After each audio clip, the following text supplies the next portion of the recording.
En el capítulo 8, en el versículo 23. En Jueces, capítulo 8, versículo 23. Sí. Pero Señor les contestó: ni yo ni mi hijo los gobernaremos a ustedes. El Señor será quien los gobierne. Así es. De ahí, en primera instancia,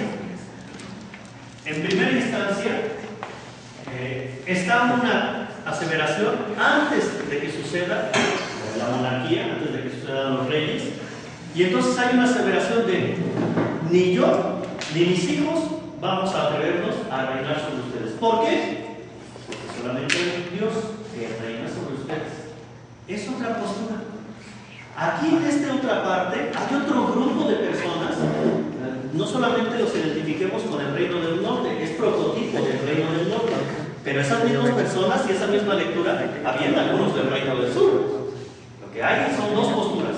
Una postura de un grupo de personas que dice: sí, necesitamos un rey, y es más, Dios mismo nos ha instituido uno para que perdure siempre. Y otras personas dicen: no, Dios es el único que reina, y aquí ninguno de nosotros va a reinar sobre nosotros. Líbreme Dios de eso. Es lo que primero vemos entonces en este libro de Jueces, capítulo 8, versículo 23. Más aún, vamos a ver qué nos cuenta el primer libro de Samuel en su capítulo 8, versículos del 5 al 7.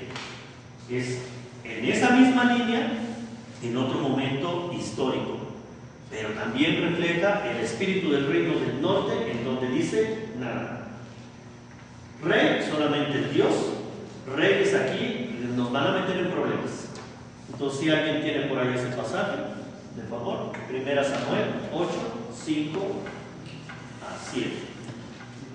Ahora le escribe: tú ya no eres un anciano y tus hijos no se portan como tú, por lo tanto nombra un rey que nos gobierne, como es costumbre en todas las naciones. Nómbranos un rey que nos gobierne. ¿Qué sigue diciendo? Hasta el 7. Dice: Samuel, disgustado porque le pedían que nombrara un rey para que los gobernara, se dirigió en oración al Señor. Pero el Señor le respondió: atiende cualquier petición que el pueblo te haga, pues no es a ti a quien rechaza, sino a mí, para que yo no reine sobre ellos. Como me están rechazando a mí como su rey, entonces, pues sí, váyanse con cualquier otro rey. Atiende sus peticiones. Y más aún, versículos más adelante les dice: y van a ver, esos reyes los van a oprimir. Y van a ver, esos reyes van a hacer uso de violencia. Y van a ver, esos reyes esto y aquello. O sea, hay otro grupo de personas, otra parte de la tradición bíblica que dice: no, está bien, Dios reina, Yahvé reina en nosotros, pero reina sin rey. Y si vamos a aceptar los reyes, va a ser a pesar nuestro, muy a pesar de las consecuencias que nos vayan a pasar. Es lo que específicamente se dice en el primer libro de Samuel, capítulo 8, versículos del 5 al 7 y un poquito más adelante. Y vamos a ver finalmente uno de los últimos autores, uno de los últimos profetas del reino del norte, que es Oseas. Oseas, en este capítulo 7, versículo 3, y después capítulo 13, versículos del 9 al 11, para que por ahí lo vayan buscando. De igual manera, Oseas es un profeta que va a estar profetizando, es decir, va a estar comparando los deseos de Dios con la actitud del pueblo, y va a deducir que de ahí muchas de los problemas que tenemos es por culpa de los reyes. Y es más, en tanto que los reyes han sido malos, y no podía haber reyes buenos, porque casi todo el corazón del hombre se pervierte en algún momento de la historia, entonces es por eso que tenemos problemas. Pero bendito sea Dios, algún día regresará a reinar Dios verdaderamente. Entonces, si alguien tiene esta parte de Oseas, capítulo 7, versículo 3, y después, si alguien puede ir buscando también el capítulo 13, versículo del 9 al 11. Vamos a darles oportunidad de leer entonces Oseas 7:3. Con su maldad recrean al rey, con sus mentiras a los príncipes. El rey entonces no era nada bueno, ¿verdad? Con su maldad, recrean, les está hablando al pueblo, con su maldad todos ustedes recrean a ese rey. Y con sus mentiras a los príncipes. O sea, pobre realeza, la ponían contra la pared. Se nota en ese libro del profeta Oseas, que Oseas mismo toma partido dentro de un grupo de personas que están estereotipados con el reino del norte, que no quería un rey. Y que si había reyes ya en ese momento, él mismo reconocía que los habían metido en muchos problemas. Y que eran unos mentirosos y que eran verdaderamente un poco maquiavélicos, por decirlo de una manera. Vamos a ver el capítulo 13, versículos del 9 al 11. Voy a destruirte, Israel, y nadie podrá evitarlo. Pues ¿dónde está ahora tu rey que te salve en todas tus ciudades? ¿Dónde están tus caudillos? ¿A quienes te diste rey y jefes? Enojado contigo te di reyes, y enojado contigo te los quité. Enojado contigo, muy a pesar mío, recuerden ustedes las palabras del primer libro de Samuel. Está bien, ¿no me quieres a mí como rey? Nómbrales otros reyes. Enojado conmigo te los digo. Y enojado, muy a pesar mío, te los voy a quitar. O sea, yo nunca quise. Enojado conmigo te los di, enojado conmigo te los voy a quitar. Yo nunca quise darte esos reyes. Sí distinguimos entonces que hay dos posturas muy claras. Un grupo de personas, autores sagrados, libros inspirados, que nos reflejan una mentalidad que sí, Yahvé reina en el pueblo de Israel, pero en un grupo de personas es sin rey. Sí que reina Yahvé, pero sin rey. Y hay otro grupo de personas en libros inspirados, revelación de Dios, tradición del pueblo, que dice no, Dios sí quiere rey. Son dos posturas en dos momentos históricos y en dos territorios distintos. Entonces, para ahí ir viendo un poco que la cuestión del reino de Dios tiene interpretaciones. Ahorita todavía, como les decía hace un momento, no nos estamos metiendo en el reino de Dios anunciado por Jesucristo. Este es simplemente el reino del reconocimiento popular y de todo el pueblo de que Dios reina en medio de su pueblo. ¿Pero cómo? ¿Con rey o sin rey? Dos posturas. Vamos a ver otro paradigma, ya no solamente de con rey o sin rey, sino también cómo quiere reinar Dios. ¿Es que Dios reina hoy, reina en el futuro o reina al final de los tiempos? ¿Cómo es el reinado de Dios? Es otra pregunta muy válida que se hacen en el Antiguo Testamento las personas del pueblo de Dios. ¿Cómo Dios reina? ¿Es que reina hoy, reina en el futuro, o va a reinar en el futuro, o va a reinar hasta el final de los tiempos? Y tenemos de igual manera soporte bíblico para las tres respuestas posibles. Entonces, para comenzar, uno de ellos podríamos buscar el libro de Salmos, el Salmo 47, en sus versos 3 y 9. Y si alguien más gusta ir buscando, en el mismo libro de los Salmos, capítulo 96, o el Salmo 96, en su versículo 10, igual. Digan a los gentiles, El primero, ¿verdad? el 10. Ajá.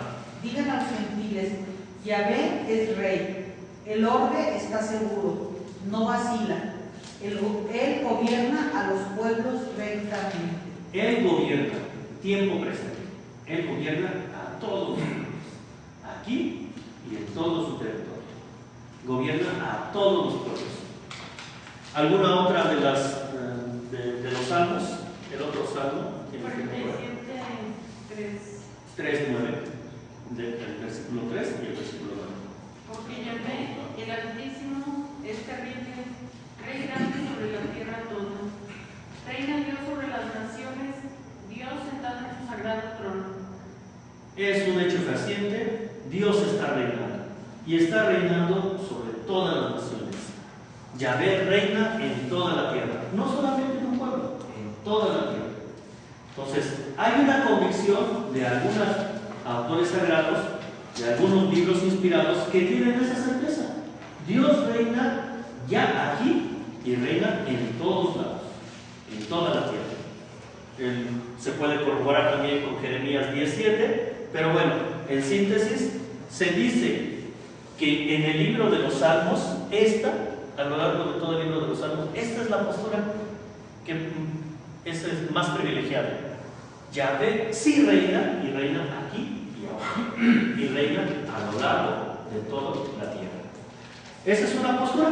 Vamos a ver otra postura. Hay algunos que dicen, bueno, sí reina aquí y ahora, pero también un poquito más adelante. Entonces, si pueden buscar a lo mejor Isaías 24-23, ¿quién me ayuda a buscar ese? Nada más para que lo vayamos usted. Entonces, usted busque Isaías 24-23. Zacarías 14:9. ¿Alguien más que me ayude? ¿Alguien más que me ayude? Usted busca Zacarías. Y el profeta Abdías, el versículo 21, el capítulo.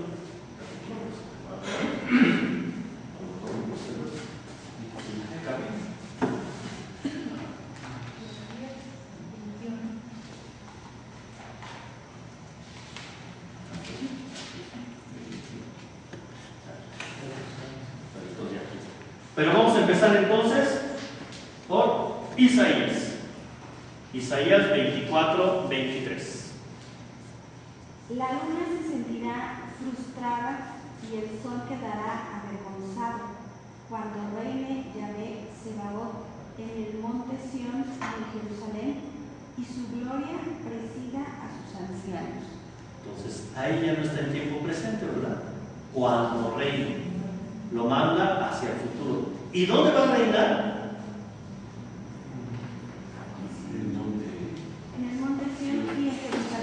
Exactamente. Y hasta más específico el lugar, ya está más puesto hacia un futuro el momento. Entonces, si se dan cuenta, aquí es otra lectura del otro pasaje. Y será Yahvé rey sobre toda la tierra. El día que él será único Yahvé y único su nombre. Y será, no es, será hacia el futuro. Ese día que hacia el futuro. Lo está mandando otra vez hacia el futuro. Fíjense qué raro, ¿no? Los Salmos es una constatación de que ya reina aquí y ahora. Estos dos libros proféticos nos están mandando ya más a un momento futuro. Vamos a ver esto. Subirán victoriosos al monte Sión para juzgar a la montaña de Saúl, y Yahvé reinará. Otra vez lo manda hacia el futuro. Y Yahvé reinará. Entonces son dos posturas hasta ahorita que responden muy bien a esta pregunta. Por un lado, se responde que es hoy cuando ya reina, concretamente los salmos. Los profetas responden sí va a reinar, pero en el futuro. Tomemos en cuenta que son dos contextos literarios, ahorita voy a hacer esa aclaración, pero simplemente les adelanto, son dos contextos literarios. Es decir, son dos tipos de literatura distinta. Bueno, y vamos a ver el libro de Daniel. El libro de Daniel, en el capítulo 7. Libro de Daniel, en el capítulo 7. Y son versos saltados. Entonces, en ese mismo capítulo 7 vamos a leer el verso 9. Después, en un segundo momento, vamos a leer el verso 13 y 14. Y en un tercer momento, el verso 27, siempre referidos a ese capítulo 7. Entonces, si alguien más. ¿Cuál es? Daniel 7, o sea, capítulo 7, versículo 9. Sí. Mientras yo seguía mirando, prepararon unos tronos y un anciano se sentó. Sus vestidos eran blancos como la nieve, sus cabellos como lana pura, su trono, llamas de fuego, las ruedas, fuego ardiente. Otro tipo de lenguaje y simplemente nos habla de algo que no acontece aquí entre nosotros.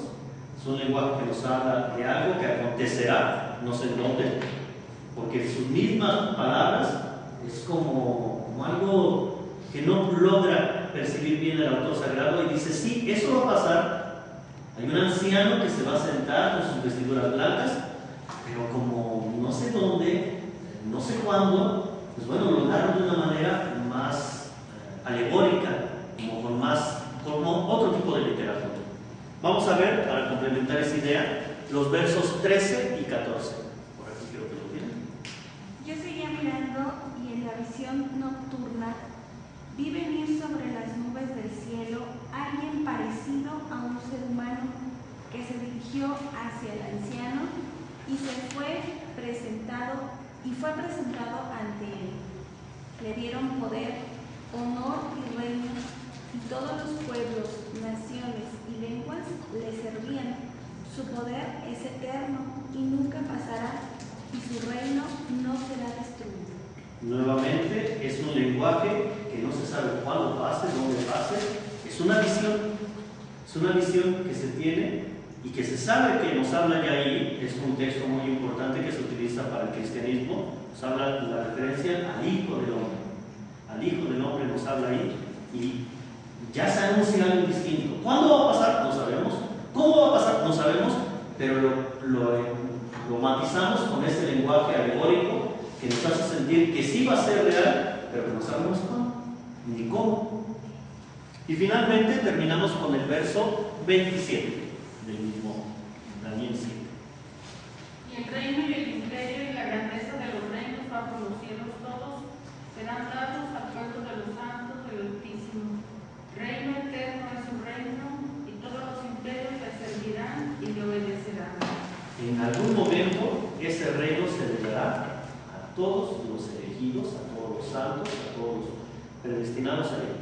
Tenemos tres personalidades que aquí se revelan en el tipo de reinado. En primer lugar, habíamos visto que era un anciano con ropas majestuosas. Eso nos habla de algo en nuestra tradición cristiana, pero no se metan todavía en el discurso cristiano. Pero hay un personaje que tiene vestiduras majestuosas y reina ya de siempre. Hay otro personaje que se manifiesta como el Hijo del Hombre y que comenzará su momento de reinado. No sabemos cuándo, no sabemos cómo, pero sí se nos habla de ese segundo personaje, el Hijo del Hombre. Y tenemos unos terceros personajes, que son un cúmulo de santos, un cúmulo de elegidos, que en algún momento se les dará también la potestad del reino. Tres, en estos versículos, Daniel 7:9 habla de un anciano, Daniel 7 del 13 a 14 del Hijo del Hombre, y Daniel 7 en el versículo 27 nos habla de un cúmulo de personas que llegan elegidas a la perfección, a la santidad. Tres tipos de formas de reinado, pero los tres en un lugar que no sabemos dónde, no sabemos cómo. Estas tres lecturas que acabamos de hacer, libro de Salmos, libro de Profetas, libro de Daniel, son tres respuestas distintas. Estamos conscientes de que Dios reina en medio del pueblo, pero reina hoy. Salmos dice, sí, reina hoy está reina. Los profetas dicen, reinará algún día. Y específicamente dicen dónde, cómo, dan más detalles en medio de nuestros días. Y después hay una tercera lectura del libro de Daniel que dice, bueno, sí, pero en algún momento no sabemos cómo, no sabemos cuándo. Son tres lecturas y cada una de las lecturas pertenece a un género literario distinto. ¿Qué son los géneros literarios? Pues los géneros literarios no es lo mismo contar una historia de lo que vivió mis antepasados que decir cuáles son los principios que tenemos en mi familia, que decir cómo está la escritura de mi casa. Son géneros distintos. Y dependiendo de la forma en la que yo voy a referirme a cada uno de esos géneros, voy a escribir de manera distinta. Los salmos son salmos que son para cantar, son para alabar, son para la liturgia. Evidentemente que si yo voy a alabar, voy a cantar, voy a hacer, pues entonces tengo que ser presente en mis cantos, que ya está pasando eso que estoy cantando. Entonces, posiblemente una de las respuestas para decir que los salmistas dicen, sí, Dios reina desde ahorita, es que es un género literario más para la liturgia, más para los cantos, más para la alabanza. El otro género literario es el de los profetas. Los profetas, recuerden ustedes, un profeta siempre trae un pique con alguien que ejerce mal su acción. Sean los sacerdotes, sean los reyes, sean las autoridades. Siempre trae, o sean los mismos profetas. Los profetas siempre les gustaba meterse en problemas. Siempre trae un pique con alguien y le van a echar en cara algo. Pues para echarle en cara algo, y concretamente en un tiempo histórico, porque trae problemas con una persona histórica, entonces utilizan siempre un lenguaje que sea un poco matizado, pero a la vez muy directo. Dios va a reinar aquí en Sion. Un poco matizado, pero un poco directo. Ahí hay un trasfondo que con alguien traía problema. Entonces, Yahvé reina, sí, pero reinará. Ahí recuerden ustedes que en este caso de los profetas siempre se refiere, en los casos que analizamos, hacia el futuro. Entonces, Yahvé reinará un día sobre la tierra.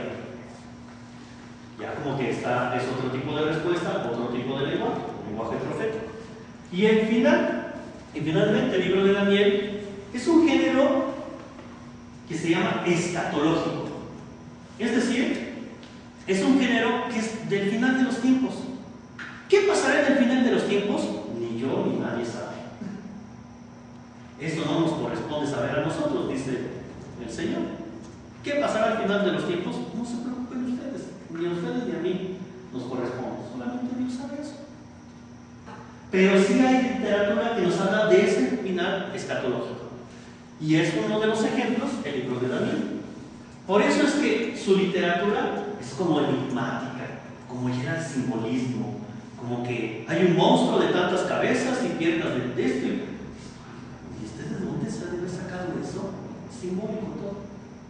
Pero en ese simbolismo también nos está diciendo Yahvé, el Hijo del Hombre y los santos del Altísimo reinarán. ¿Cuándo? Posiblemente, como la escatología se refiere, al final de los tiempos. Nuevamente tenemos otra vez a la respuesta de cómo se hace ese reino, diversas interpretaciones en distintos libros de distintos géneros. Pues si esto es solamente el Antiguo Testamento, pues prepárense para el Nuevo. Igual también hay diversas interpretaciones. Vamos a pasar adelante. Ahora en un segundo momento vamos a hablar, ahora sí, de lo nuestro, del reino de Dios. Ahora sí es nuestro tema. Y vamos a hablar de la persona de Jesús de Nazaret como aquel que personifica en sí el reino de Dios. Jesús de Nazaret, el que personifica el reino de Dios. Esta palabra es bien importante. Jesús de Nazaret, el que personifica el reino de Dios. Sí. Me perdí un poco en lo que se refiere a la escatología. Ah, sí. ¿Es materia de qué es? ¿A qué se refiere? Es decir, se refiere a lo que va a pasar al final de los tiempos. Para poner una diferencia con el lenguaje profético. El lenguaje profético le dice a un rey: tú has estado gobernando mal y te van a destruir y va a venir otro mejor que tú. Lenguaje profético. ¿Cuándo va a pasar? No sé, pero que tú vas a ser destronado, eso es seguro. Y que va a venir otro en vez de ti, también es seguro. Entonces, el lenguaje profético. Lenguaje escatológico. Al final de los días vendrá alguien que reine sobre todos nosotros y sobre los malos gobernantes. Es un lenguaje escatológico. ¿Cuándo? No sabemos. ¿En dónde? Tampoco sabemos. Es como la espera del Mesías. El Mesías es un lenguaje escatológico. ¿Cuándo va a venir el Mesías? Era la gran pregunta del pueblo de Israel. Pues no lo sabían. ¿Cómo? Tampoco lo sabían. Tenían algunos indicios y por ahí patinan mucho. Y hoy en día patinamos igual. Es otro tipo de lenguaje, pero ese es un lenguaje del final de los tiempos comparado con el profético, más o menos.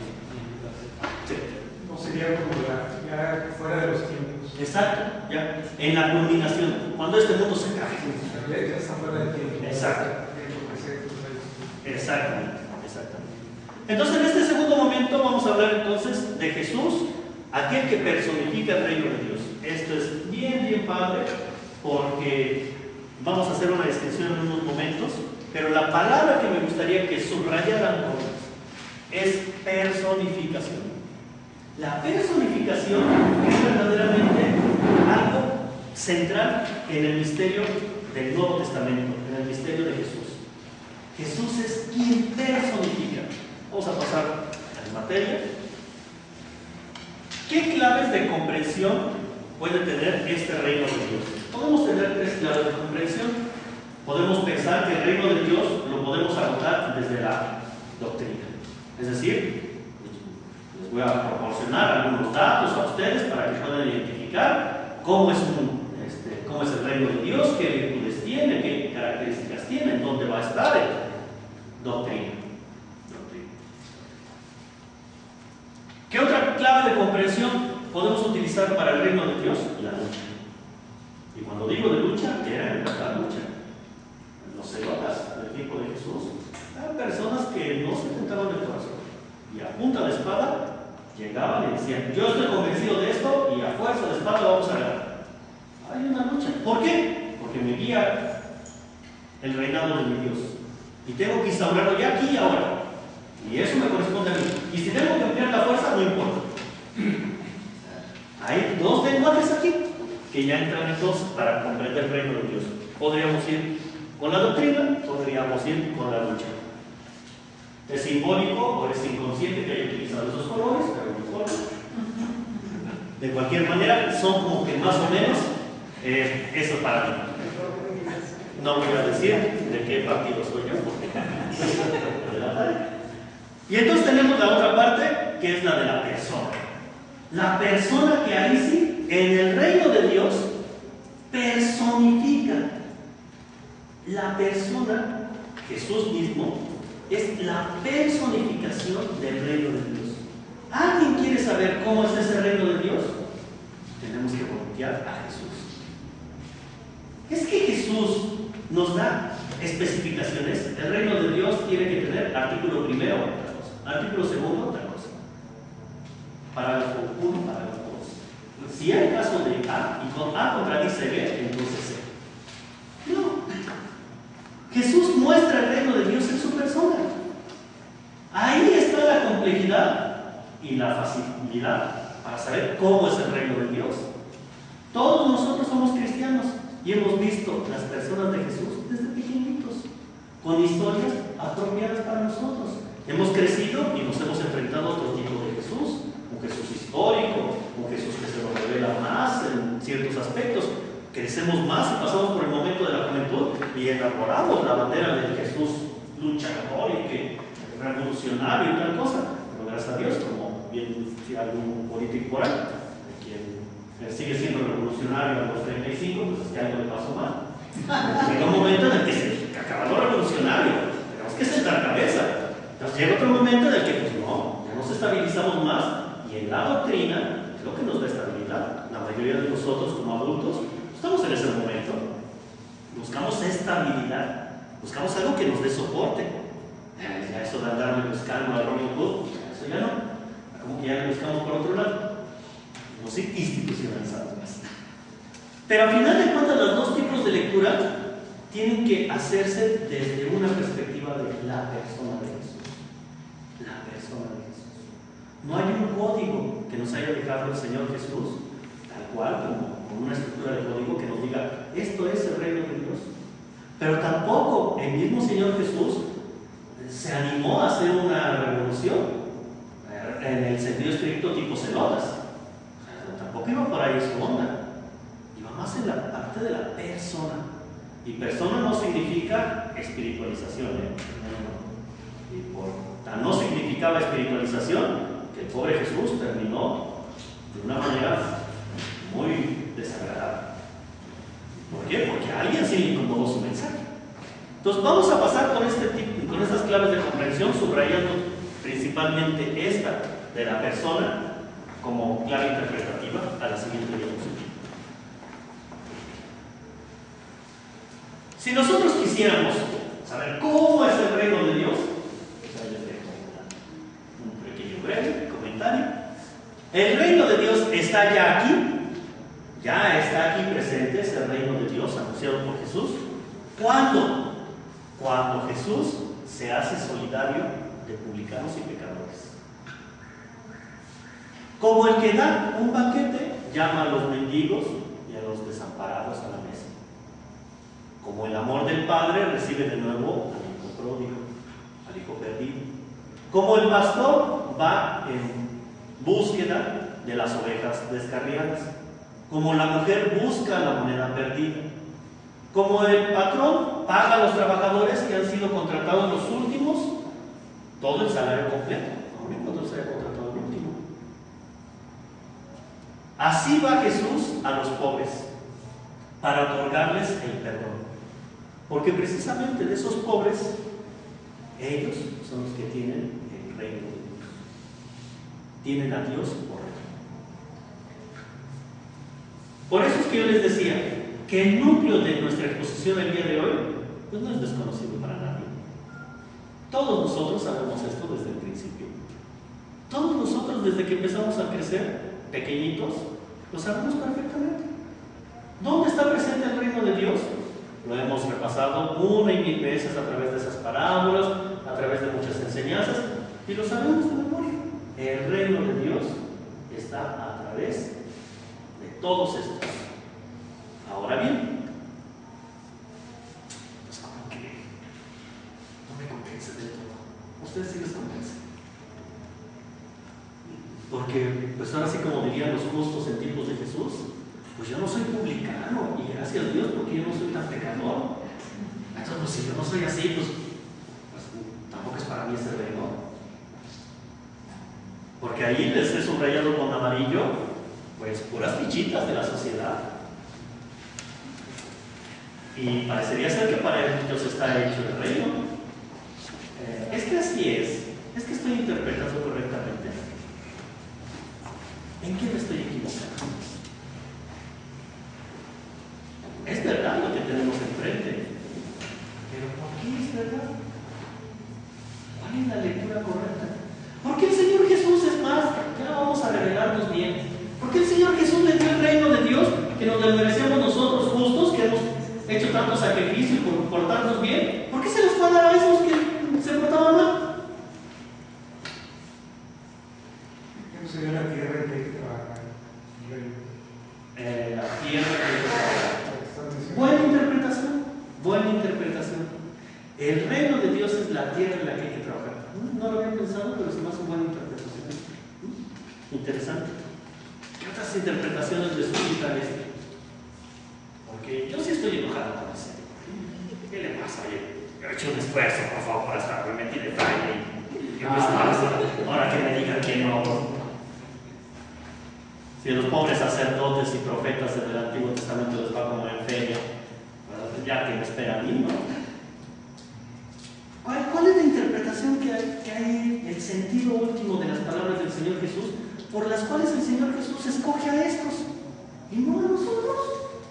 Por la pobreza, por su condición de mucha marginación, mucha... no sé. Una clave muy interesante, y es verdad, es por la pobreza. Es cierto, es cierto. El Nuevo Testamento es muy incisivo en ese sentido. Si Dios hace una selección entre dos, es porque uno está desfavorecido. Y desde el que empieza el Evangelio hasta que termina, los pobres, híjole, nos ganaron plaza. Pero vuelvo a insistir. Es porque ahí creo yo hay mayor injusticia. Ha dado en un buen punto. Ha dado en un buen punto. Dios pudo haber elegido a uno o a otro. Pero ¿por qué hizo que eligiese uno de ellos? ¿Por qué no los ricos y por qué los pobres? Es una injusticia a ojo de buen cubero. Pero si nos ponemos a reflexionar, resulta ser que usted tiene razón. Es verdad, los pobres son el objeto del amor de Dios. Pero los pobres, en tanto que son sujetos de la injusticia de nuestra sociedad. Es decir, ¿quién habla por ellos? Porque yo, cuando tengo un buen abogado, el abogado habla por mí.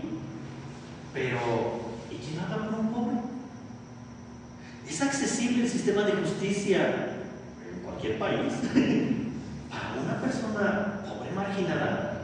Es más, hay algún tipo de pobreza que ya de entrada son estigmas, como en tiempos de Jesús. Había estigmatizados. Una persona que tenía un problema en la piel y que verdaderamente sufría por ese problema en la piel, le laceraba su piel y aún así era estigmatizado y lo sacaban a un lado. Hoy en día hay otros hermanos nuestros que tienen problemas en la piel, en el cuerpo y en el corazón, y de igual manera nos estigmatizamos, nos convertimos en pobres, en rechazados.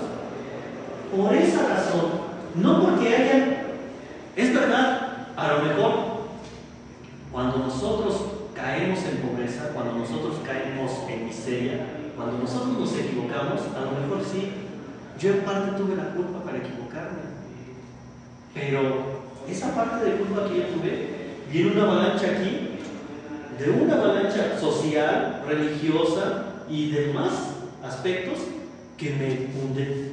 Si solamente fuera capaz de saldar mi culpa solita, pues saldría rápido de cualquier situación, pero no, hay toda una avalancha. Hay toda una avalancha social que me cubre. Por eso es que el Señor tiene preferencia por los pobres. Porque tienen un peso tan grande, que es difícil de salir de allí. Ahora bien, es que todos los pobres son objeto de la misericordia de Dios.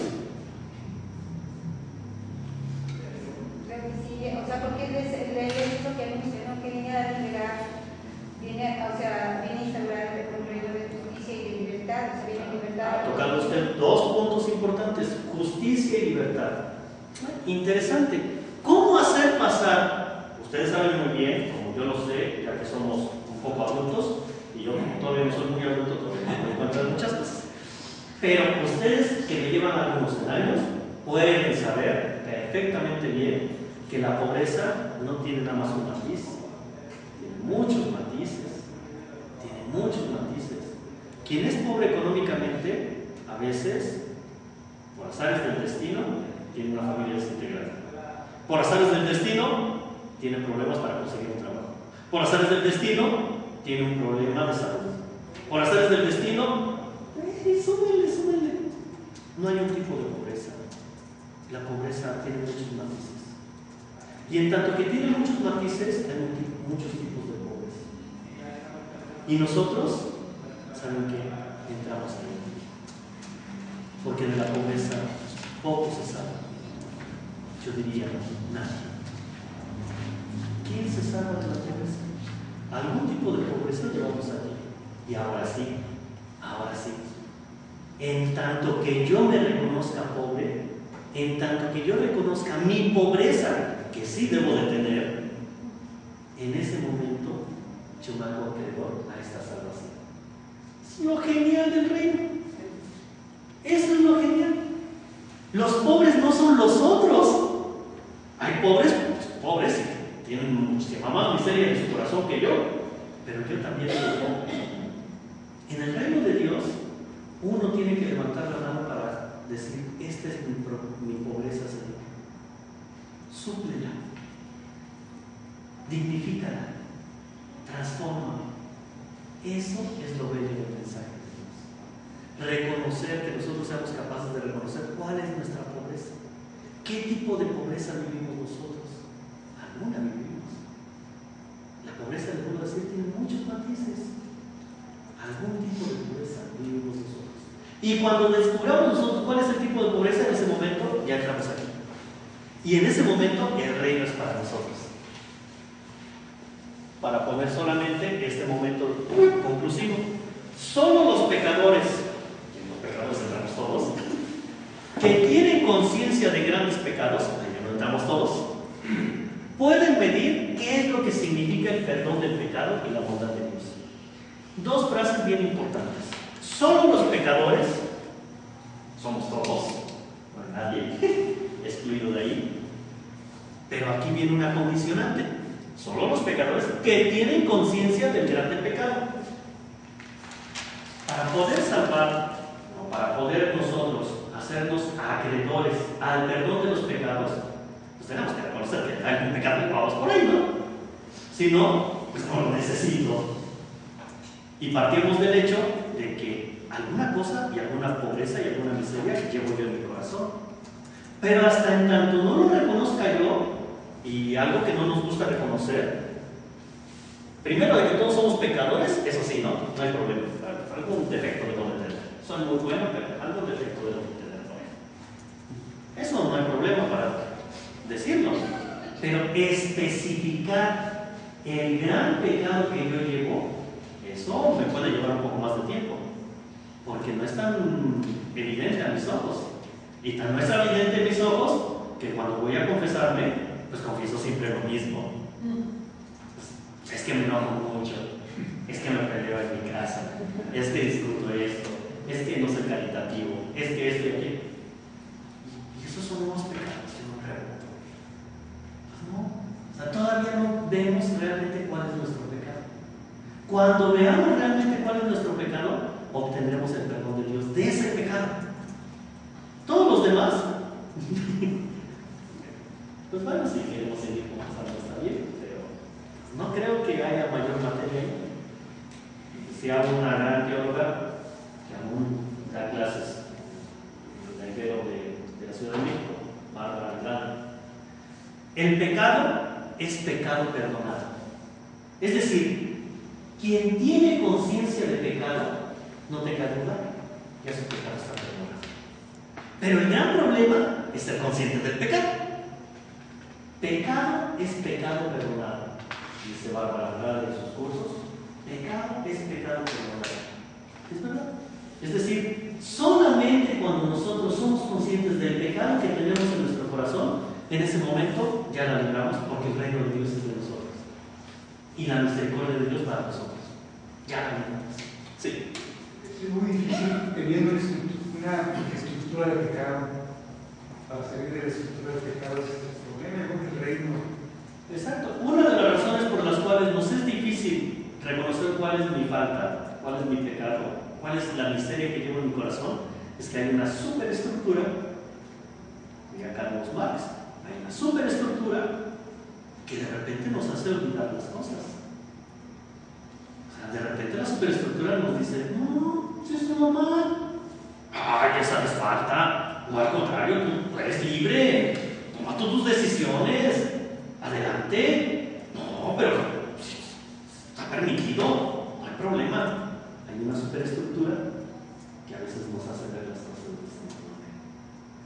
Pero hasta en tanto nosotros no empecemos a aclarar el panorama para ver en el fondo del corazón cuál es mi falta, cuál es mi miseria, cuál es mi pecado, cuál es mi pobreza, el día que la descubramos, no se preocupen, entraron ustedes en el reino de Dios.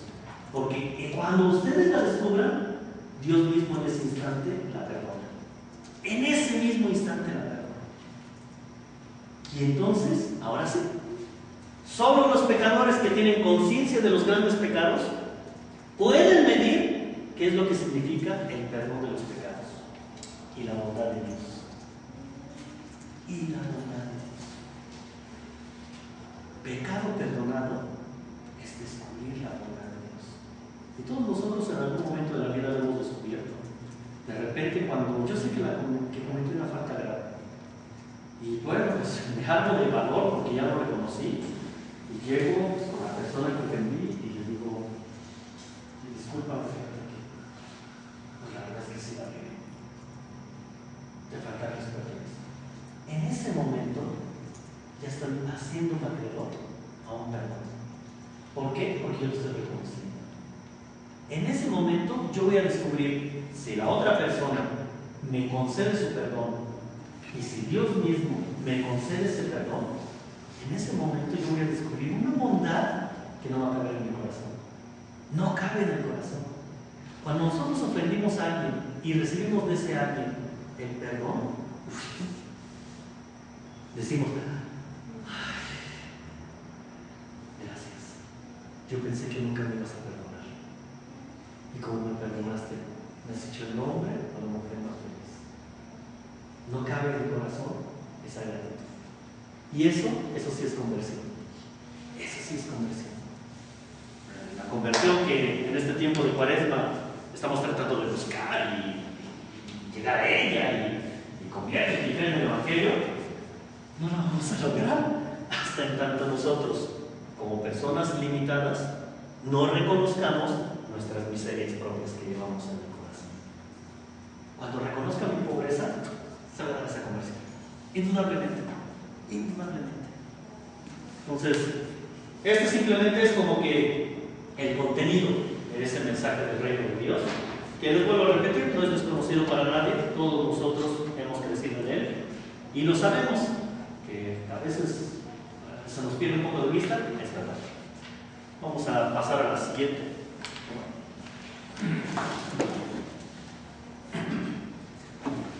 El tema del reino de Dios en el Nuevo Testamento tiene distintos matices. Reino de Dios tal cual, explícitamente, Marcos y Lucas son los que hablan del reino de Dios. Reino de los cielos, con la acepción cielos, uranos, es Mateo. Mateo suple Theos por uranos, Dios por cielo. ¿Por qué lo suple? Mateo es un judío y le tiene miedo a decir Dios. Los judíos no pueden decir esa palabra, la tienen que matizar. Entonces, en tanto que no puede decir Dios, entonces la suple por cielos. Pero es exactamente el mismo sentido. Mateo, Lucas y Marcos forman lo que llamamos los evangelios sinópticos. En los evangelios sinópticos es evidente que está contenido el mensaje del reino de Dios, tal cual. Sí, adelante. Yo iba a hacer una pregunta en ese sentido hace rato. Por ejemplo, en la obra lucana,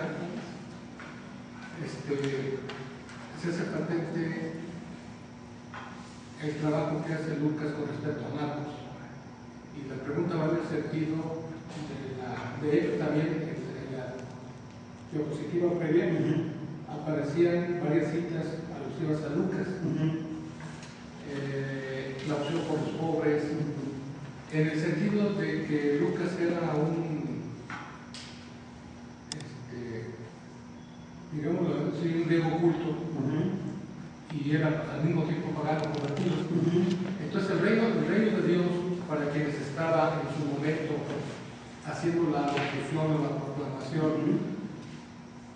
estaba referido a no judíos, sino estaba referido a paganos. ¿Esa es una interpretación correcta? Sí. Cada uno de estos evangelios, tanto Marcos, Lucas, Mateo, Juan, va dirigido a un público distinto y dependiendo del público al que va dirigido es el uso de términos o incluso el matiz que le da al mismo mensaje de Jesús. Por ahondar en este punto, simplemente haciendo un breve paréntesis, Lucas, por ejemplo, es aquel que trata de juntar dos grupos antagónicos en su tiempo, pobres y ricos. Porque en las comunidades cristianas, los dos llegaban. Y entonces el primer problema que teníamos en las primeras comunidades era: ¿y si el mensaje evangélico nada más es para los pobres y yo era un rico, qué voy a hacer? Lucas dice: no, la misericordia de Dios no distingue fronteras. Y si no distingue pueblos, no distingue todo lo demás. Y entonces todos estamos llamados. Y la idea de Lucas, y por eso redacta también, y por eso escribe también, y por eso investiga tanto, es porque su evangelio va dirigido a ambos. Entonces las parábolas y todo lo que él dice siempre está dirigido a ambos, a un culto y a uno no, a un letrado y a uno no, a uno que tiene perspectiva de mundo y a uno que no la tiene. Porque su esfuerzo de Lucas es juntar a esos dos y hacerles ver que los dos son hermanos. Tarea muy difícil, pero muy buena. Lucas anima a esa tarea. Cada uno de los evangelistas tiene uno, pero bueno, yo sigo recordando ahí. Y sí tiene razón. Para recuperar esta cuestión de Marcos, Lucas, Mateo, fíjense ustedes que cuando uno hace estudios bíblicos, descubre uno este pequeño tumor. Y es verdaderamente la octava maravilla del mundo. Se lo voy a presumir.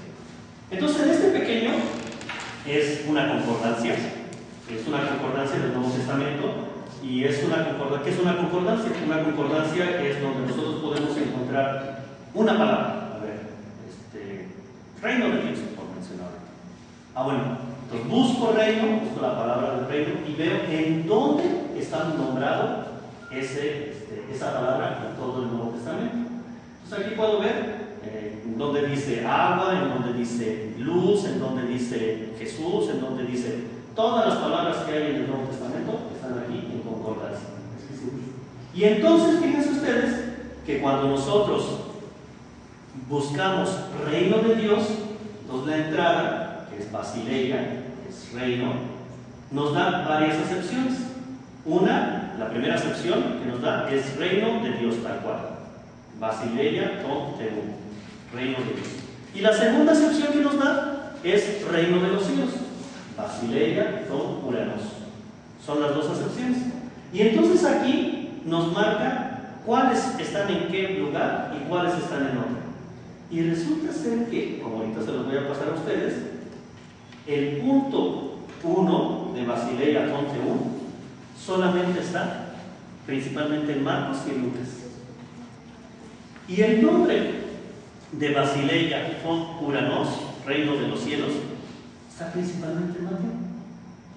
Y en los otros dos, pues como que no aparece muy seguido. Entonces, esto nos ayuda mucho para ver qué tanto manejaban ciertos autores ciertos conceptos. Entonces, los voy a pasar simplemente para que ustedes puedan tener acceso. Este es el 1, este es el 2 y estas son las interpretaciones, los numéricos, que son los pasajes. Mateo, tal cosa. ¿Qué escritura es? Griego. Y entonces, de esa manera nosotros podemos ver más o menos cuánto se repite. Y evidentemente corroboramos esta teoría. Reino de Dios se repite en Marcos y Lucas y reino de los cielos en Mateo, aun y cuando nos dice, se refiere a lo mismo, con la salvedad que yo les decía. Mateo no puede decir el nombre de Dios, entonces lo suple por el nombre de cielo. Pero algo que me interesa señalar todavía más, resulta ser que el evangelista Juan no habla del reino de Dios. No habla del reino de Dios y tampoco habla del reino de los cielos. Cuando nosotros veamos ahí nuestra concordancia, vamos a ver que cuando busquemos Basileia ton teum o Basileia ton uranos, vamos a ver que en San Juan pues no aparece. Aparece una vez en el capítulo 3, nada más. ¿Qué es lo que pasa? Entonces, si era un mensaje importante, no era un mensaje importante, ¿por qué no lo trae Juan? Porque, como les decía, San Juan se refiere a otro término. Se refiere a un término que va a utilizar más en sus evangelios, que es el de vida eterna. Para él, lo que nosotros o lo que Marcos y Lucas y Mateo quisieron simbolizar con ese nombre de reino de Dios o reino de los cielos, Juan lo simboliza con el de vida eterna. Y Pedro, aquí me equivoqué, es Pablo. Perdón. Y Pablo lo simboliza con el de justicia. Justicia. Entonces, esto es importante que lo tomen en cuenta porque precisamente ahí va a cambiar un poco, pero nos da una riqueza. Parecería ser que hay sinónimos: reino de Dios, reino de los cielos, vida eterna y justicia. Son sinónimos. Son sinónimos.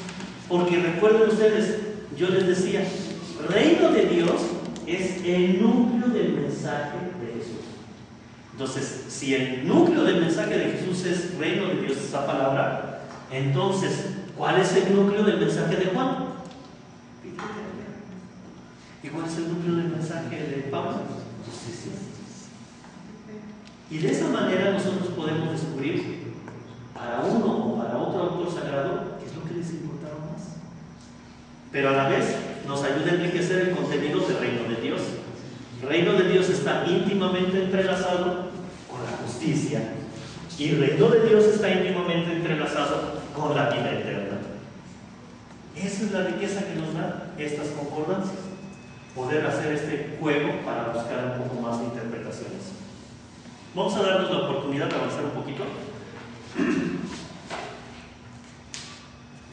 En el primer texto que les pasé, se decía que estamos seguros que el reino de Dios está aquí cuando Jesús hace esto y aquello y tal.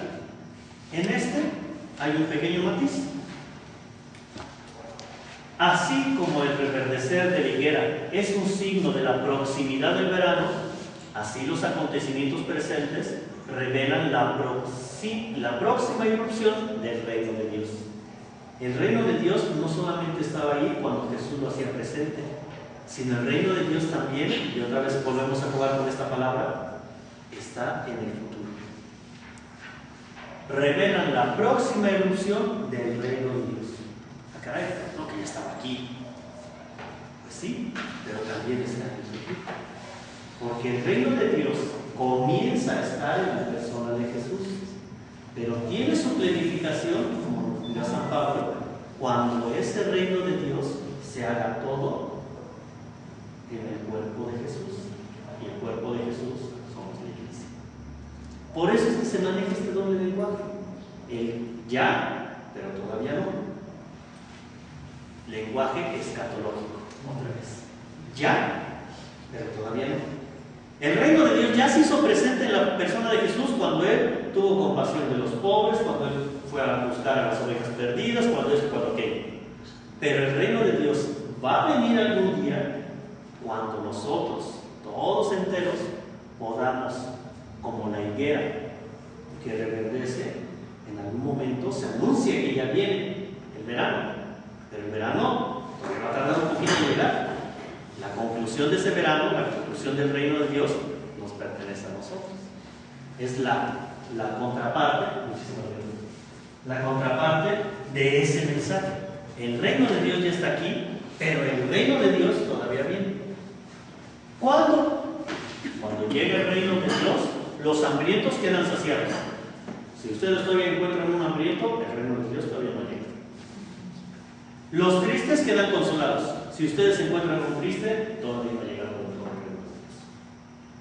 Cuando se aman los enemigos, si ustedes todavía tienen un enemigo, que yo tengo varios, todavía no hacemos presente el reino de Dios. Nos falta mucho todavía.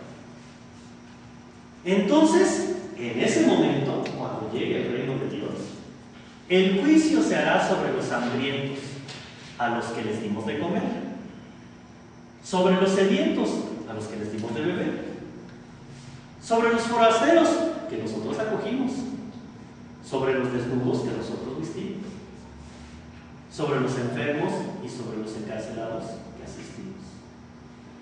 En ese momento, ese sí será el juicio, dice San Mateo 25, algo de saber. Es que yo sí me eché varios rosarios. Pues ahí no dice nada de rosarios. ¡Ah, caray! Es que yo sí iba a misa todos los días. Pero si no dice nada de la misa. Sería el resumen del sermón de la montaña. Lo que bien comienza en el sermón de la montaña, concluye San Mateo en San Mateo 25. Si algún día quieren hacer un estudio verdaderamente apasionado, y si son ustedes, como lo soy yo, de mente cuadrada, San Mateo, no le piensen más. Tiene una estructura perfectamente hecha en todo su material. San Mateo. Si ustedes son más como que del lenguaje místico, más como que de la especulación, se por San Juan. Se necesita también mucha inteligencia para ello. Si ustedes son más apasionados, más de arranque, San Marcos. Y San Marcos tiene el final del Evangelio para que sea más duro todavía. Y si ustedes son como más conciliadores, como que están en este momento de conciliar las cosas, San Lucas. Cada uno de los evangelistas tiene un matiz. Entonces, pues bueno, más o menos aquí nos puede aclarar ese contenido del reino de Dios. Vamos a avanzar un poquito. Ahora vamos a llegar a un tercer momento, que es el tercer momento de conclusión. Y como yo les decía, el problema del reino de Dios, pues no es tanto el anuncio del reino de Dios. El problema del reino de Dios es las interpretaciones que hacemos de ese reino de Dios. Y entonces aquí pues tenemos en el tercer punto a nuestra Santa Madre de Iglesia, que a lo largo de su historia ha hecho muchas interpretaciones de lo que es el reino de Dios. interpretaciones históricas del reino de Dios dentro de la iglesia. Ahora bien, vamos a ver que en algunos momentos, por ciertas condiciones históricas, no es que también, como hoy nos podemos situar en otro momento histórico, vamos a juzgar a la pobre madre iglesia en otro momento histórico que pues no era el suyo, ¿no? O que no es el nuestro, no tenía sus paradigmas. Pero sin embargo, objetivamente vamos a ver que hubo una, no digamos una evolución, sino distintos matices en la historia en los cuales la iglesia ha interpretado de distinta manera este reino de Dios. Entonces vamos a empezar con la parte de la iglesia. Y entonces tenemos, para comenzar, 3 interpretaciones de los primeros siglos que se hicieron. Primera interpretación del reino de Dios es un milenarismo. Es decir, este reino de Dios va a llegar. Si va a llegar, apoyándose en el Apocalipsis, en el libro del Apocalipsis, en 1000 años. Sin más ni más. Un milenarismo. Tenían una esperanza ya muy fehaciente y en algún momento lo fueron alargando. Recuerden ustedes que inmediatamente después del mensaje de Jesús empezó a decir, ya esto ya es inminente, el reino de Dios ya está aquí. Entonces, quien esté arriba, que ya no lo haga. Quien esté haciendo esto, que ya no lo haga. Todo que se quede ya así como está. Y el problema que se encuentra el pobre de Pablo es pues, que se tarda el reino y que no llega. Y que estábamos esperando a Jesús a las 5 de la tarde y ya son las 10 de la noche y nada. Y pues así se quedó el pobre San Pablo, ¿no? Entonces una respuesta tenía que dar a las comunidades. Y la respuesta que dio fue ir alargando el tiempo para la consumación del reino de Dios. Tuvo que decir San Pablo en algún momento, bueno, pues es verdad, yo pues, al principio pensé que ya llegaba, pero no se preocupe, ya va a llegar. Y no se preocupe, decir nada, hay que esperar. Y sigue avanzando y dice, bueno, va a llegar al final de los tiempos. O sea, son distintos momentos, distintas respuestas, y en San Pablo, en toda su literatura, es bien importante y bien apasionante ver cómo San Pablo le va dando también el mismo distintos matices a lo largo de sus escritos. Ya está aquí, ya no hagamos nada. Bueno, sí va a llegar, pero va a tardar un poquito. Bueno, va a llegar al final de los tiempos. Con distintos, el mismo autor, distintas versiones que pues a nosotros nos llaman la atención. Pero específicamente aquí con los padres de la iglesia, y al padre Luis Ramos le pueden hacer todas las preguntas, yo sobre este tema no responderé nada, hasta que venga mi abogado. Porque es el tema del padre Luis Ramos, él es especialista, es doctor en patrología, es su especialidad la patrología. Pero sin meternos mucho a cada uno de estos padres de la iglesia, sí me gustaría comentarles que al inicio de los primeros padres de la iglesia, Tertuliano e Ireneo, pues para ellos la palabra, para ellos el reino de Dios era como una palabra de aguante y de consuelo contra el Estado y la persecución. Recuerden ustedes que había una persecución en ese momento, había los cristianos que eran marginados, entonces en ese momento el mensaje era, sí, el reino va a venir, y cuando venga, pobre ustedes, de mi papá, y van a reconocer. Era como que en ese tenor, o sea, nos está yendo como en feria a nosotros, los primeros cristianos, necesitamos el reino de Dios, interpretarlo como una venida que sí va a ser, y que cuando llegue, entonces va a poner en orden todo este desorden que tenemos. Las persecuciones que sufrimos, las condenas que tenemos, condenas y persecuciones simplemente por ser seguidores de Jesús. Entonces es la primera interpretación.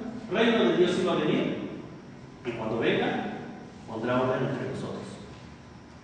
Es un milenarismo. El problema aquí fue que en algún momento se le dio tiempo. Ese fue el problema. Después los milenarismos fueron criticados por San Agustín y por otros. ¿Por qué? Porque se les dio tiempo y no se quedaron como San Pablo. San Pablo muy inteligentemente fue evolucionando y dijo, bueno, pues no viene, pero no tarda. Y cuando vio que no llegó, dijo, bueno, pues vendrá algún día. Pero los milenaristas sí dijeron, no, viene tal fecha. Como en nuestra sociedad de repente, ¿no? Algunas iglesias que sí va a venir y es este día, estén atentos. Y hay un pobre estadounidense que vendió toda su fortuna y todo, y se quedó ahí enfrente del Wall Street y no llegó. Triste, ¿no? Pues ni modo. Otra interpretación es una espiritualización del reino de Dios. En esto, Clemente de Alejandría y Orígenes hacen una interpretación de Lucas 17:21, ¿no? Un poco arriesgada, y la interpretación que hacen pues es una interpretación muy espiritual, muy intimista. El reino de Dios está más cerca de ustedes de lo que piensan. Entonces, como están ustedes ya, pues ya están ustedes, pues entonces ya pues, está aquí mi corazoncito, es una cuestión más íntima y tal cosa.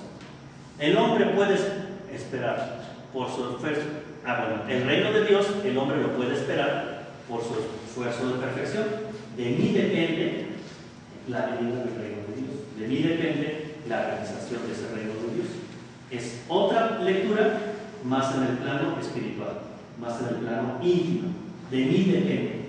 No depende de que un día se va a manifestar como los milenaristas, un día va a venir y van a ver. No, en estos segundos depende de mí. El reino de Dios depende de mí y está en mi corazón. Todos estos lenguajes los escuchamos mucho en las homilías, ¿no? De repente nos da, a mí de repente me levanto un milenarista y digo que algún día. De repente me levanto más espiritualista y digo que está muy en nuestro corazoncito. Y así le vamos cambiando. Esa es nuestra. Hay otra interpretación, como que del imperio sagrado. Esta es una interpretación que también hizo otro de los padres, Eusebio de Cesarea, y fue en el momento en el cual resulta ser que el imperio nos abre las puertas a la iglesia, ya no nos persigue, sino ahora ya somos amigos. Entonces somos amigos, pues hay que llevarse bien. Pues para que ya le sigo diciendo que está haciendo malas cosas. No, pues ya somos amigos, ya hicimos las paces, ya me va a ayudar a construir mi iglesia, ya me va a poner un poco de piedra, cemento y todo. Pues, no le puedo decir cosas malas al imperio. Entonces, Constantino es la representación del lobo celeste.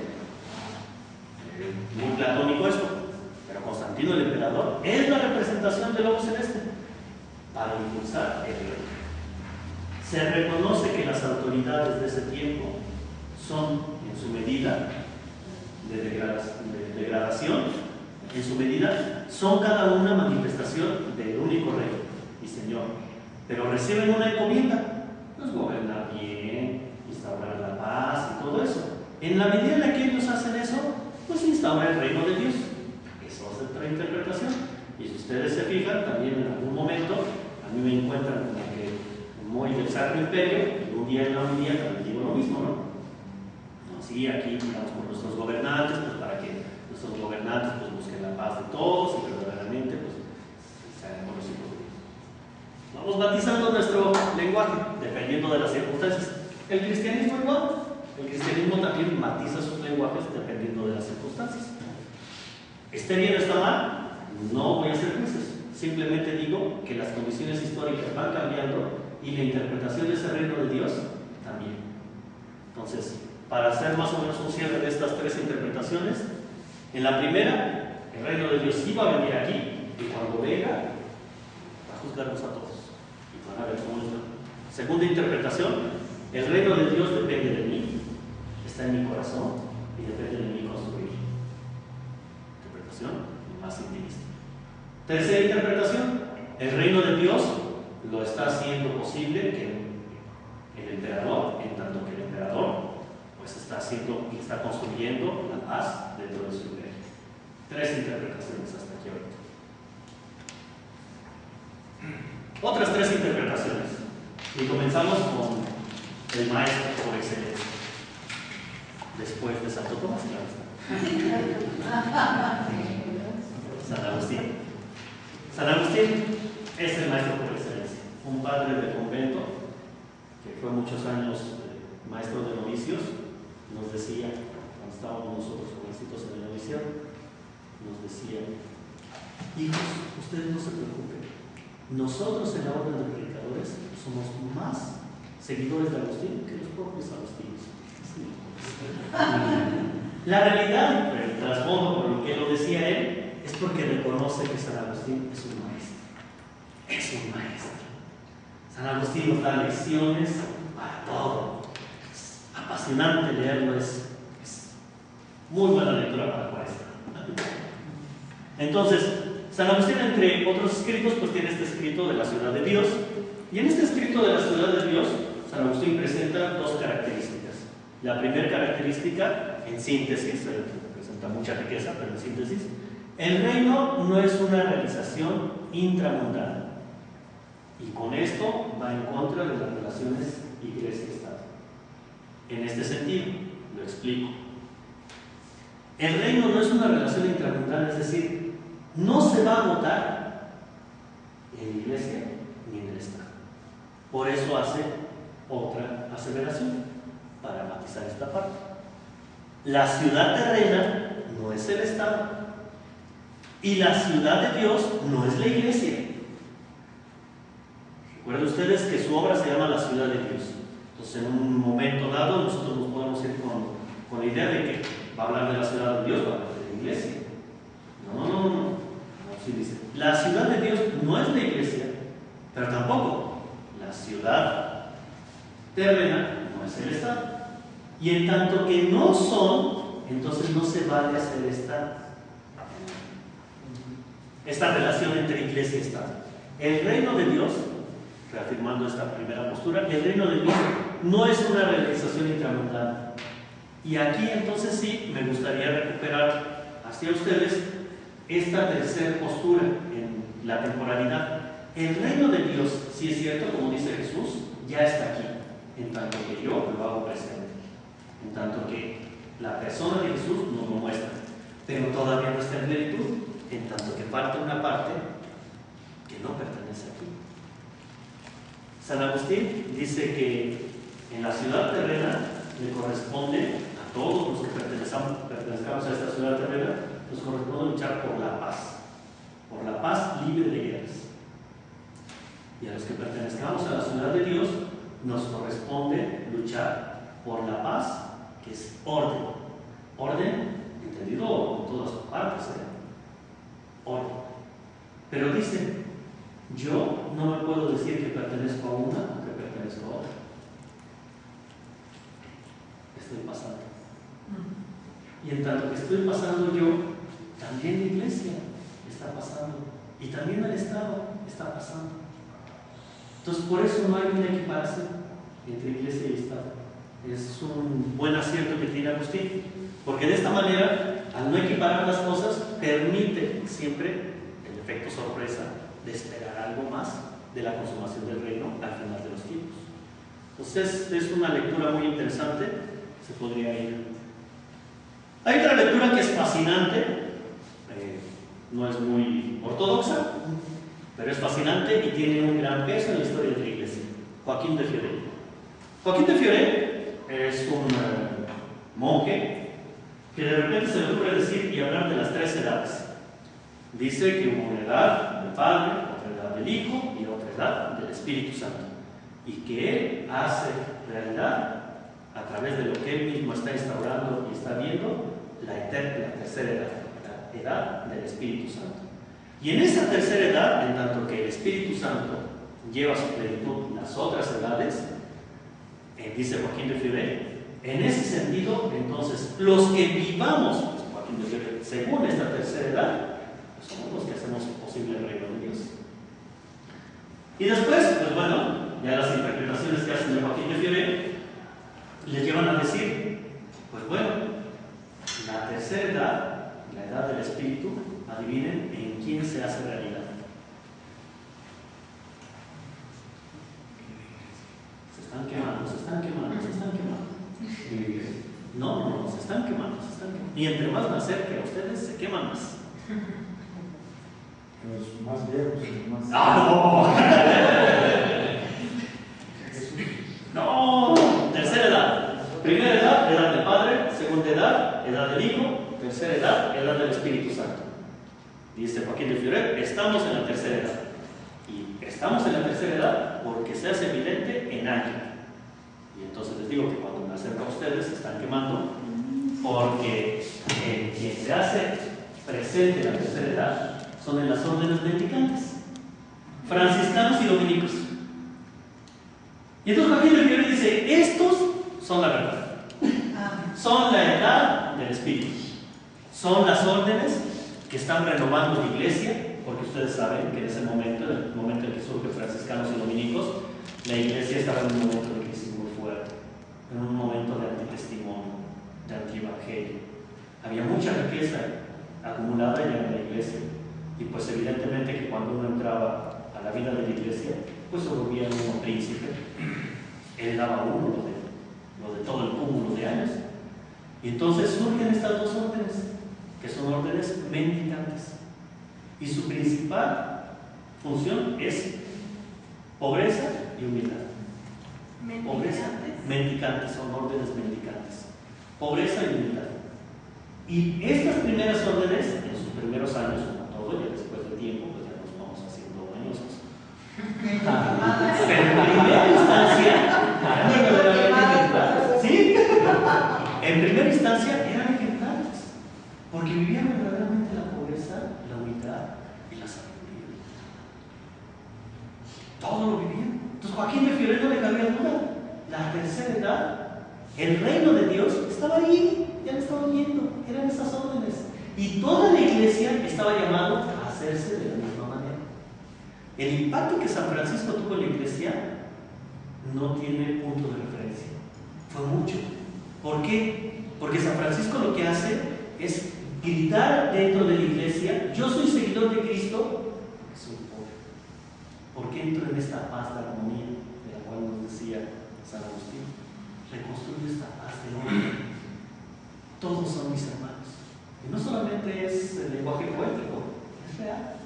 Todos estamos unidos. San Francisco lo que hace es como que agrupar otra vez esta paz, este orden. Y en ese momento, para Joaquín de Fiore, no le cabía duda. Ya estaba eso instaurado. Y los seguidores de Joaquín de Fiore lo ratificaban. De estas órdenes mendicantes, Santo Domingo de igual manera. Santo Domingo nos cuenta unas historias cuando vamos en el noviciado, en los primeros años de formación de los religiosos, que de igual manera, un ejemplo de pobreza, de un ejemplo de dedicación hacia Dios. Decían de Santo Domingo: hablaba con Dios o hablaba de Dios. Hablaba con Dios en la oración y hablaba de Dios en la predicación. No había punto de referencia, entonces pues ya ahí estaba el reino. Joaquín de Fiore lo que hace es hacer una crítica muy fuerte a la propia iglesia y decir: sí, la pobreza y la humildad son los criterios de verdad dentro de la iglesia aquí. Y en tanto que son aquí, es el reino de Dios ya. El problema para Joaquín de Fiore, y por lo que nunca fue condenado por la iglesia, tenía muy buenos amigos, nunca fue condenado, eso no importa, ¿verdad? Hay que hacerse de buenos amigos. Nunca fue condenado por la iglesia, pero sus seguidores sí. Sus seguidores, muchos fueron condenados por la iglesia. ¿Por qué? Porque llevaron al extremo esta crítica y entonces decían: como nosotros somos los buenos, todos ustedes fuchil aquí. Y eso pues tampoco está bien. Es entrar otra vez de solo. Entonces hay una crítica muy interesante. Joaquín de Fiore, Fondo de Cultura Económica, hace 2 años, o hace 1 año y medio, editó una obra sobre Joaquín de Fiore, excelente también.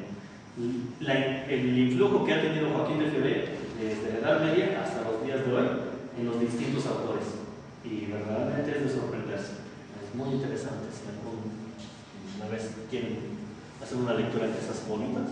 Y finalmente, el reino de Dios como un modelo secular o filosófico. Eso es muy de nuestros días. ¿Para qué necesitamos a la iglesia? Si nosotros podemos mismos hacer presente el reino de Dios, una interpretación secular. Y dentro de otros, pues está Tomás Moro, Marx, Herder, Kant, que hacen una u otra interpretación. ¿Por qué es que tantos sacerdotes se fueron con las ideas marxistas? Casi el reino de Dios aquí. Casi el reino de Dios aquí. Muchos sacerdotes se fueron con esas ideas. ¿Por qué? Casi el reino de Dios aquí. Lo que se buscaba en algunas teorías críticas, en estos modelos seculares, era verdaderamente romper con esas estructuras que nos aprisionan y querer para todos pues lo mismo, querer una igualdad entre nosotros, una comunidad, de repente como que el lenguaje se parecía mucho al cristiano y muchos sacerdotes también se fueron por ahí. Entonces, ¿por qué? Porque el reino de Dios se parecía a eso. Es una interpretación secular. O filosófica también. La podemos ver desde el punto de vista de la utopía o lo podemos ver desde el punto de vista gnoseológico. Pues también a veces hacemos eso. Interpretamos el reino de Dios como la idea de perfección, la idea útil, la idea generadora, la idea todo. Entonces, estos son dos interpretaciones. Nuevamente, como en la parte anterior, ¿cuál está mal, cuál está bien? Son distintas interpretaciones simplemente. Mal y bien, no sé a quién se le ocurrió esos juicios. Y pues bueno, pues de esta manera concluimos básicamente esta lectura del reino de Dios. Una lectura del reino de Dios, como les propuse al inicio, que tuviera el centro, el mensaje del reino de Dios, para que les ayude dentro de este programa de cuestiones éticas, que fueron los dos núcleos de texto fuerte que les propuse, pero también el no quedarnos ahí solamente, sino el ver esa interpretación del reino de Dios contextual en la historia. Y como nosotros nos podemos dar cuenta, antes de que el reino de Dios se personificara en Jesús, hubo ya varias interpretaciones. Y después, muchas más. Entonces, las interpretaciones dependen de qué? Pues de nuestro momento histórico. Y nosotros mismos hacemos esas mismas interpretaciones. Cuando yo les decía que de repente me levanto y ando muy milenarista y digo en una homilía muchas cosas de ese estilo, y otra vez ando muy espiritualista y digo, es verdad. Es decir, nosotros también vivimos distintos momentos y en el momento que estamos viviendo hacemos una interpretación del reino de Dios. Pero en el repaso histórico que les he propuesto es un poco para decir, aguas, cuando hagamos interpretaciones del reino de Dios, está bien, pero no confiemos en que esta sea la última. ¿No? Pues hay tanto tiempo como posibles interpretaciones haya, ¿no? A lo mejor vendrá otra más. Es nuestra interpretación histórica, según el momento que estamos viviendo. Pero pues nada más. El reino de Dios sí tiene un núcleo, pero a lo largo de la historia hay muchas interpretaciones de ese reino de Dios. Pues bueno, con esto finalizo. Si alguien de ustedes tiene alguna duda, algún comentario, sí, Bueno, dos comentarios. El seguimiento de Jesús también como una manera de hacer realidad el reino, se ha utilizado mucho esa terminología, tomando en cuenta lo que mencionas de la personificación del reino de Jesús. Entonces el seguimiento de Jesús como que es también otra abordaje para poder lograr instalar el reino. Sí. La observación del marxismo más bien se adoptó como una herramienta de análisis de la realidad que sí nos permite como que abrir lo que parece que no se puede abrir. Quedándonos con eso, creo que es una buena aportación para instalar el reino como herramienta. Claro. No a instalar toda la superestructura que mencionaba. Me gustaría hacer un realce en la primera observación que hizo en el seguimiento, porque eso nos corresponde a todos nosotros. El seguimiento de Jesús, evidentemente, lo podemos hacer de tres tipos, como se los propuse en algún momento: desde la doctrina, desde la lucha o desde la persona de Jesús. Cada uno va a hacer el seguimiento de acuerdo a su momento histórico y personal y tal. Pero personalmente, de confianza, de amigos, de colegas, de hermanos, creo yo que seguir a Jesús desde su persona es más seguro. Seguir a Jesús desde la doctrina está bien, pero ¿saben qué? El riesgo es de que nos vamos a volver fariseos. Los fariseos y nosotros vamos a ser casi iguales si lo seguimos estrictamente desde la doctrina, sin ningún otro punto de referencia. Si nos volvemos desde la lucha, nos vamos a volver odiosos. Para todos. No se puede así.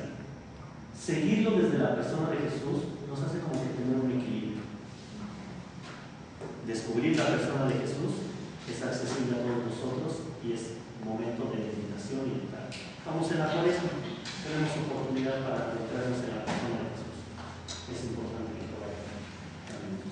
¿Alguna otra pregunta, observación, sujeción, queja? Las quejas como el padre Luis. Más bien una felicitación muy buena. Pues muchas gracias. En la siguiente sesión, el padre Luis nos va a sorprender.